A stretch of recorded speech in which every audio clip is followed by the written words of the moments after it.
Hey, welcome back to Mike's Diabetes World. Yeah, I'm in the same shirt. Deal with it. Today I wanted to discuss probably the worst thing that could happen to a diabetic. And that is when they reach adulthood. Ooh, do, do, do, do, do, do. And what is this? And that is what every parent has to live with. Let me just check things here.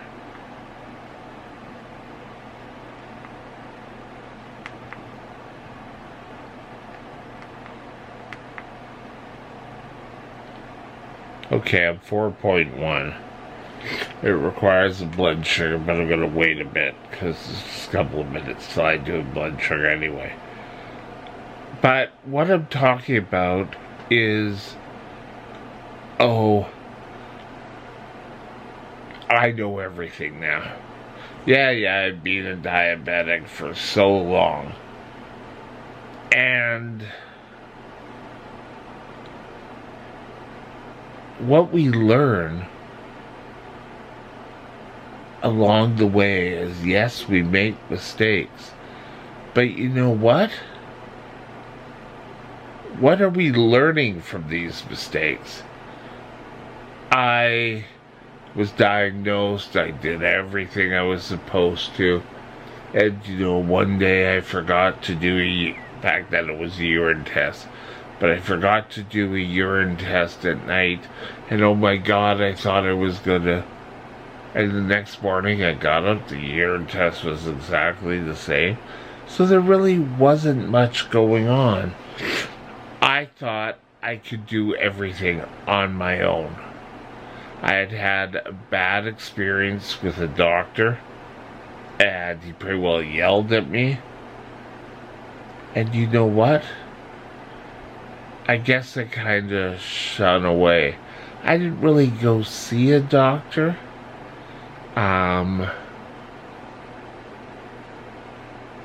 I kind of cut ties. That doctor was not for me. So I found a family doctor, and I would go into the hospital. He'd appoint or whatever a doctor to take care of me. I had a cardiologist do it. I can still remember his name, and he was a brilliant doctor, but he didn't know what was going on with me, and it's not his fault. And he tried everything. Nothing would seem to work. I'd have a high blood sugar, and he sent me off to a diabetic specialist out of UBC Hospital. I was in Burnaby Hospital. I was transferred over to UBC. For a lot of you, that doesn't matter. You don't really know what that is, but it's directly across town. And that's how I controlled my blood sugar. I did not have a diabetes doctor. And I moved to a hospital which was closer, and I remember going there with what I thought was a foot infection. And I went into the hospital and told them who my doctor was, and then the nurse said, "Well, who's your diabetic specialist?" "I don't have one." And I got a diabetic specialist. And this diabetic specialist was amazing. She pretty well took care of your whole body. And it's important, yes, you take care of your diabetes, but again, you start pushing other thoughts out of your mind. Like, oh yes, oh, I've got a little red spot here. Oh, it's nothing. And the next thing you know, you're in an emergency. She got me on a whole bunch of specialists to take care of the whole body and not just, oh, well, yes, your blood sugars are a bit high, let's change your insulin dose. She would really look for solutions. And I had gone into the hospital, and it was my biggie, what I call the biggie, which was 9 months in the hospital with diabetes. And keeping a diabetic in the hospital is the worst thing that could happen. But they just couldn't control me. I was unsafe to go home.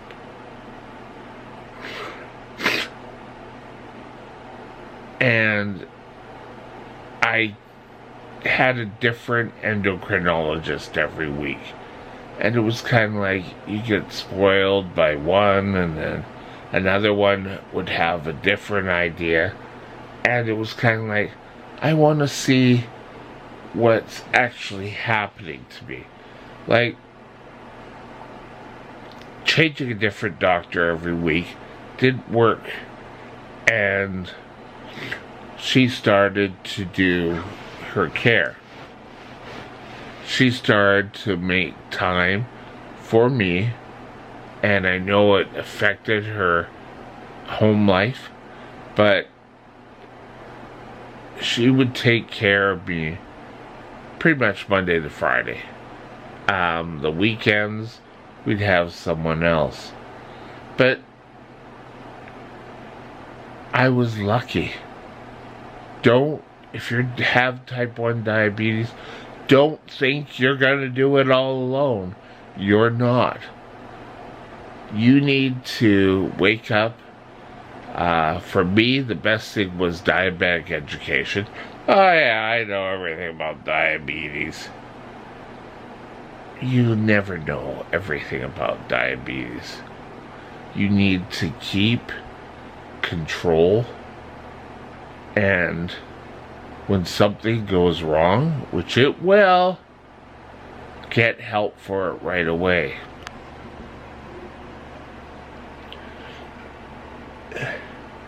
I don't know if it was myself being stubborn, but there were a few years I went without a doctor, and I don't know how I went to see this doctor.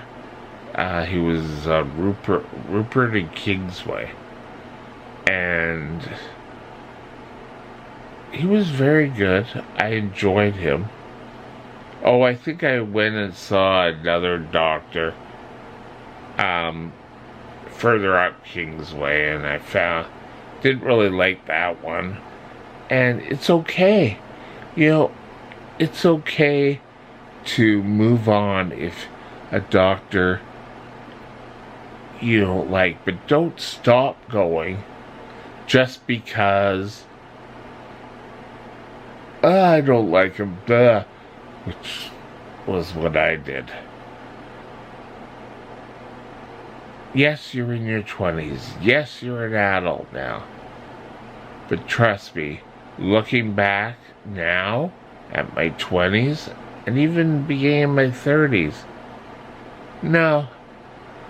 I don't know how my parents stood me, actually. So,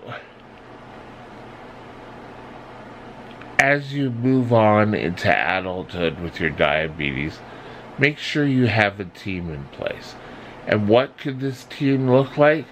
Well, first of all, there's you. You have to be motivated enough to take care of yourself. Second of all is your endocrinologist.